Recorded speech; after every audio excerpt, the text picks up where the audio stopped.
Excited to have you on the channel this week. Every single week, I'm posting videos about market news, my portfolio, earnings that are coming out, and anything else important. This week, I'm going over lessons of how to be a better investor.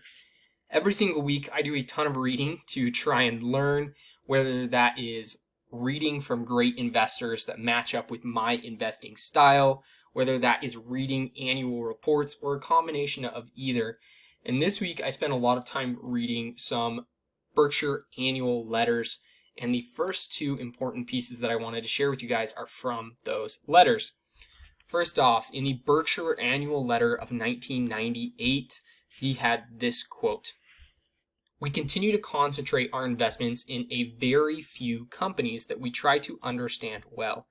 There are only a handful of businesses about which we have strong long-term convictions. Therefore, when we should find such a business, we want to participate in a meaningful way." This is a key part of how I like to invest and prepare for the future. There are not a lot of companies that I can say I have a high conviction in my ability to understand not only their industry, but their position within the industry, their management, and what their future is going to look like. I'm by no means saying that I understand down to the detail what is going to happen for these companies, but I feel pretty confident that my projections or my outlook for that company are clear-ish.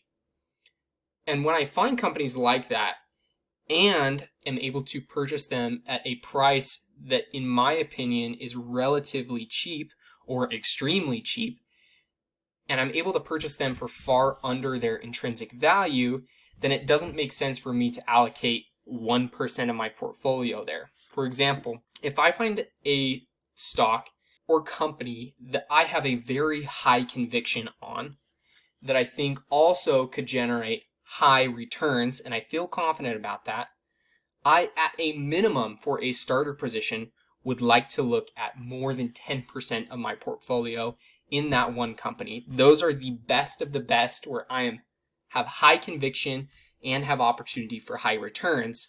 I have this broken down for myself to understand what amount I should allocate depending on my conviction, depending on potential returns, and all of those things to make it really clear for myself. But when you're investing and you're purchasing the S&P 500, there are going to be companies in there that you probably could say either, I actually don't understand what they do at all, or I'm pretty sure that this is a dying company. And for me, I don't want to participate in those in my personal long-term portfolio. I just don't. And so that's one of the reasons why I like to have a concentrated investment portfolio, just like Warren Buffett talks about here. The next one we're going to look at is a quote from the 1989 Berkshire annual letter, where he says, "In a finite world, high growth rates must self-destruct. In the base from which the growth is taking place is tiny. This law may not operate for a time, but when the base balloons, the party ends. A high growth rate eventually forges its own anchor." This was a really interesting quote that I pulled from this annual letter, and I think it's very applicable for a lot of companies that we are seeing today. Anytime there's a company that has extremely high margins, is growing incredibly quickly in an industry that's just absolutely booming, other companies that could potentially enter the market see that as a pot of gold and they want to chase it. And so, taking the specific example of Nvidia, they are just absolutely killing it right now. Don't you think every other semiconductor company or company that has the ability to enter the semiconductor industry is looking at what they're doing and saying, we need to be a part of what they are doing, and they're going to pursue it to the best of their abilities. And eventually, that's going to come back to take Nvidia down. That might not be exactly what he's talking about here, but in my mind, it was kind of one of the most relatable ways to phrase this, is because there is so much spotlight on Nvidia on how well they're doing, other companies are going to naturally start to chase them. So because they're growing so well, they are forging their own anchor as other companies start to come in and they're going to slow down. It's just the nature of the business. They cannot grow at a amazing rate forever. It's just not going to happen. Eventually, they're going to pass the US GDP, and that obviously doesn't make any sense at all. So, some important things to keep in mind when you're purchasing high growth companies. You can't purchase them at any price. It doesn't make sense. So be wary of that as you're looking at your investments. High growth rates never last. They cannot go on forever. There are very few companies that can do so. The next piece that we're going to look at was actually a suggestion from a previous video where I had this comment. I'm sorry, I do not know how to pronounce your username here. However you pronounce that. You mentioned two ticker symbol, STNE and PAGS, Brazilian fintech companies, and I decided to look into them. I have looked at them in the past, but I wanted to share some important pieces that I found as I really dug a little bit deeper to share on this video today. So first, PagSeguro and StoneCo. Both of these companies are fintech companies that allow other businesses to process payments and grow their business with different tools they have. With PagSeguro focusing on smaller companies, they are growing into more mid-size and taking on larger clients as well. And StoneCo has a little bit more focus on the cloud, integrating AI and things like that, if I understood them correctly. But they also provide banking and payment services for individuals, not just payment processing for companies. Looking at their stocks, you can see from their all-time highs, PAGS is down about 80%, and StoneCo is down about 85%. So you can see why these are attractive to look at. When I dove into comparing the two, I chose to review PAGS over STNE due to PAGS having a better historical and current return on equity, return on invested capital, and shows to be more resilient during the recent slowdown in growth. Although STNE has higher gross margins, its lower free cash flow and net margins indicate it's not managed as well. So they do have higher gross margins, but when it comes to turning that into profits or free cash flow, they actually still are behind PAGS. This could be due to many different reasons, but it led me to say, hey, I think PAGS is the stronger business of the two. They're a higher quality company. So PAGS has a strong business with no solvency issues, growing revenue, increasing profit margins, high ROIC, and competent management. However, it faces significant risk from PIX, which is the government-backed system that could undermine its payment processing business by expanding into credit card payments and growing its current market share in wire transfers, in debit card payments, e-commerce, all of those areas, threatening PAGS payment processing profits. This was a very, and still is a very complex situation for the fintech industry in Brazil. And with all the research and stuff that I did, it's still a little uncertain whether PIX will actually overtake these areas where PAGS and StoneCo and many others make their money. But for a little bit of background, PIX was created from the government-backed bank in Brazil, essentially to cut and slash costs for consumers for these transactions because they were paying high fees before. And so this was created where there are no fees for the customer. All the fees are paid by the institution. And so if PIX moves into these markets where PagSeguro is making all of its money, essentially they have no market. They have no money to make, and this is a serious risk. And like I said, I could be misunderstanding what's going on here, but even if there is some risk, that is the risk of essentially this company overnight being not worth anything, or maybe that's a little over-exaggerated, worth very little, because their main driver of their revenue and profits is going to be overtaken by not only a larger competitor, but a government-backed competitor. And usually when the government wants to do something, they're going to get their way and push companies out of the way, whatever they need to do. So for me, that is a huge, huge issue to want to invest in these companies, despite them trading at very low multiples, being down significantly from their all-time highs, it's a serious risk. And like I said, while I could be wrong and PagSeguro might succeed, I'm more concerned with the safety of the investment than its potential return. So I prefer to avoid this risk even if Pags becomes a great investment. I mentioned before that I rank my different investments and things that I look at by conviction and their potential return. I actually avoid pretty much every investment that I would consider low conviction. And by low conviction, probably on a scale is still one that I would say has more than a 50-50 shot of succeeding. I still want to avoid those because I want ones that I have really good confidence in.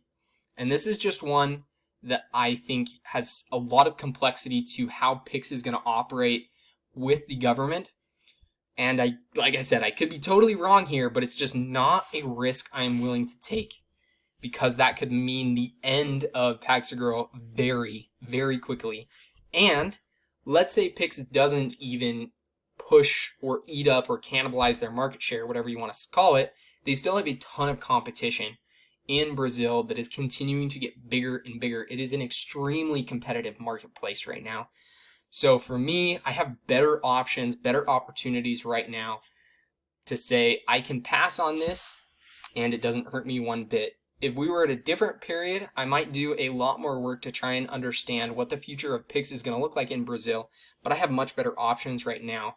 And for me, these are a pass. So the lesson here is understanding inherent risks that you're taking on when you're making an investment.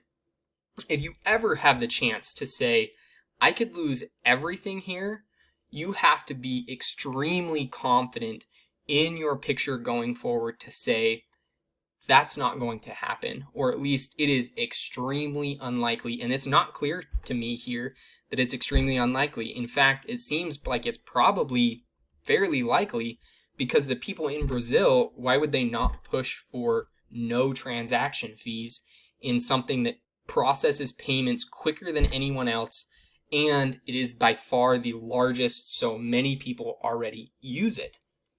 To me, it makes a lot of sense for them to continue pushing that.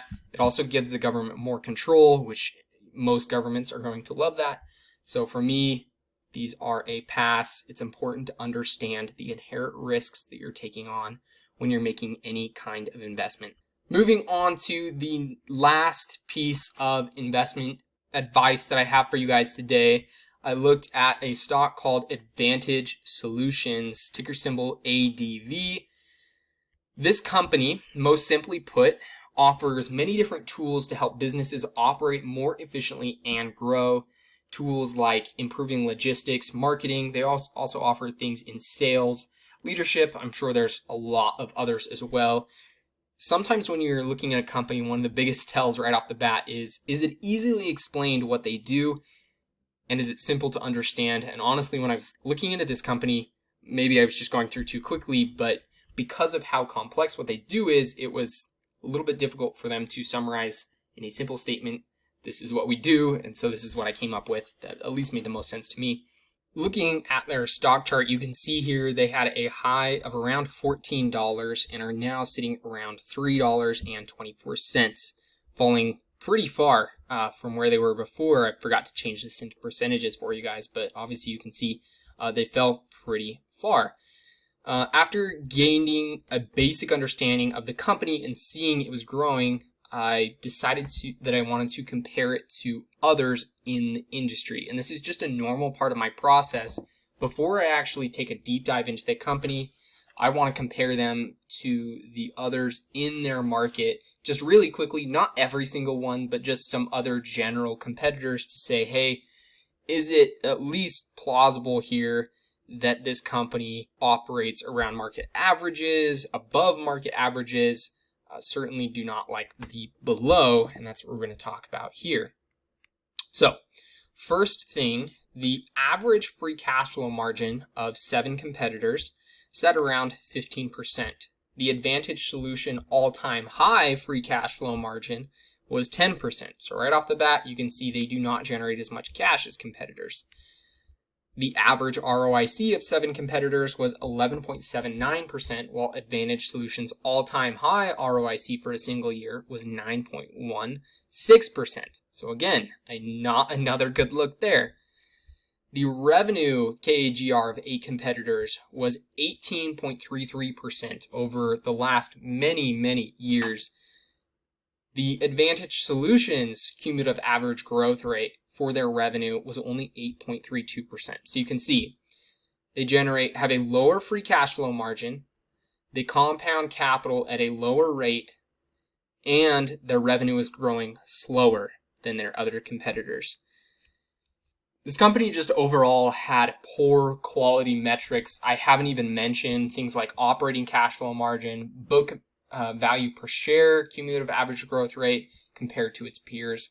And despite it being underpriced, investing in low quality companies is never advisable, regardless of their price. Anytime you're picking out an investment, in my opinion, you should be looking for a high quality company.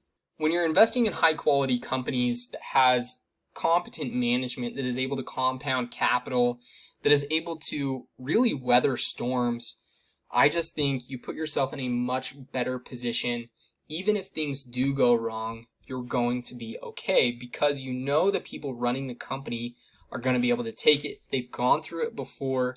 I like having companies that have many cycles that you can look back to, and that's not always the case. There are companies that I've invested in before. One specific example that I actually would say was an error on my part, and I actually don't know that I've shared this on the channel yet. I've talked about it before, have videos on it.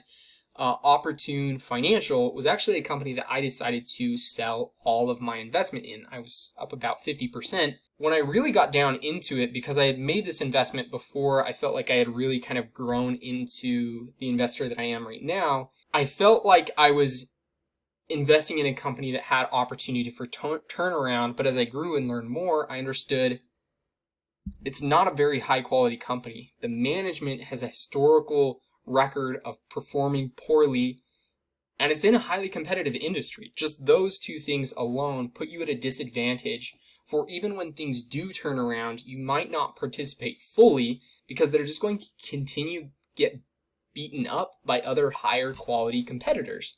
Not to say you can't make money doing that, but even though I felt like the position that I had, I could have probably tripled or quadrupled the money that I had in there, I decided to sell all of it at about a 50% gain to put in a higher quality option that actually may end up making more money than that single position, which is another one of the reasons why I decided to do it. But anytime that you're investing, make sure that they are high quality companies, or at least, at the absolute very least, they are at or slightly above average. Preferably number one in their category, but if not, average. And even with average companies, you can do fine, but high quality companies are going to compound at a much better rate than it looks like they will, just because of the experience. Their lows are going to be higher than the average in the industry, and their rebounds are going to be stronger. So keep that in mind, guys. Those are the lessons that I wanted to share with you. So this is the end of the normal part of the video. At the end of these, I always like to share just a little bit of updates and news on my current portfolio, sharing some news. It's not applicable to everyone, but if you follow along, I thought this would be helpful and something I love doing. So we'll continue doing that. Some news that I wanted to share with you guys. One of my holdings, one of my newest holdings, is Warner Brothers Discovery. This didn't print out super well to look nice, but Warner Brothers Discovery will be raising prices for their monthly Max subscriptions. Some news that came out, their ad-free plan is now going to be about $17 a month, while their annual cost for their ad-free plan balloons by $20, now costing $170 per year. Just some news that will change the fundamentals of Warner Brothers. It's going to be important to pay attention. Because of this change, are they losing subscribers? Are they staying steady? Are they still gaining? And I think it will have a positive impact for the company. They have a huge library of content. Every time I look, I'm just surprised by how much they do have. It doesn't seem like they're a giant of a company just because this industry is so dominated by Disney. This is another one of the examples They're not probably the highest quality in their industry, although they do have historically the highest free cash flow margin, which was very interesting. Their CEO knows how to generate cash, which is super awesome. Anytime you're looking into a company, if they know how to generate cash, you're probably going to do pretty well. But some important news there. Some news on Alibaba. Alibaba's B2B e-commerce platform eyes 20% growth in 2024. Their gross merchandise volume this year, according to the sourcing platform's president, who dismissed competition from PDD and ByteDance. There's just a ton of pessimism around Alibaba, and it's a phenomenal company. It's many multi-billion-dollar company, one of the largest in China by market cap, and it's eyeing 20% volume in their retail gross metric volume. I got nothing to say. They're growing well, and I'm excited to be a part of what they have going. Another piece of news from Alibaba. They showed strong momentum during the 618 shopping festival as Chairman Joe Tsai eyes return to double-digit revenue growth. About 185 brands, including Apple, Xiaomi, and Huawei, have achieved more than 13.8 million in gross merchandise value on Taobao and Tmall. Some 37,000 other brands have doubled sales year over year on those platforms during the initial period of promotions. Preliminary sales data shows they're still rocking and rolling. They've made a lot of really great changes, and we're starting to see it show up. It's still going to be some time before we really see it in the numbers, but I think we're starting just little glimpses here and there. I'm excited for their future. Here is some news that's really applicable to GXO, where they operate in Europe and UK. Hedge fund short sellers burnt by flurry of UK takeover bids. Managers scale back or ditch bets against London-listed stocks after M&A activities drives sharp share price rises. Hedge funds are increasingly wary of betting against UK stocks after being burnt by a wave of takeover bids at companies targeted by short sellers. In the UK right now, here's another quote. They said, shorting any UK mid-cap is insane, literally insane, said one of the hedge fund executives who specializes in shorting stocks. The numbers are just so low that the vast majority of cases that a $2 billion UK company is peanuts for any mid-sized American company. Your sell case has to be unbelievably compelling and feature the stock going down at least 50%, or there is a risk you lose 50% if the stocks get bid. So just some good news in UK. M&A is picking up there, and short sellers are getting wary. I think we'll see things go very well for GXO. Fantastic company. Just some news that I thought I'd share. Last piece of news for you guys this week. The JOLTS report that came out that measures a lot of different job data, job openings as all positions that are not filled. And you guys can see these job openings since 2022 have been steadily declining, which is good news for bets on interest rate cuts, as one of the Fed's primary metrics that they watch is the unemployment rate. Keeping a strong labor market along with keeping a lid on inflation, they kind of have two things to balance here, and you're starting to see the labor market just continue this slow trend of coming back to more normalized. You guys can see it was forecasted there was going to be 8.37 million jobs, where there was only 8.059. So another surprise on the downside. And the reason I'm sharing this is buoyant to the TLT options play that I have. That option is already up, or I believe around 40%, even after TLT was down almost 2% today. I think I was still up pretty significantly there, looking for a double. I already sold half of that position at just literally right under a double. I think it was like 97% or something like that. It was very close. Just wanted to cut it off. That one was expiring sooner.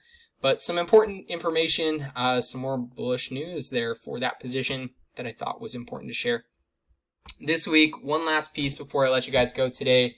My portfolio overall was down about 1.3% versus the S&P 500, which was up just over 2% on the week. So certainly not super correlated with the S&P 500, but I like that to be the case.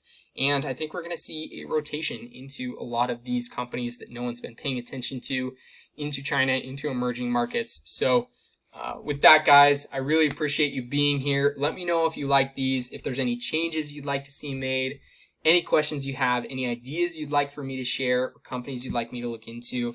I am happy to do that. I absolutely love this stuff, and I love getting to share it with you guys. So again, appreciate you being here, and we will see you in the next one.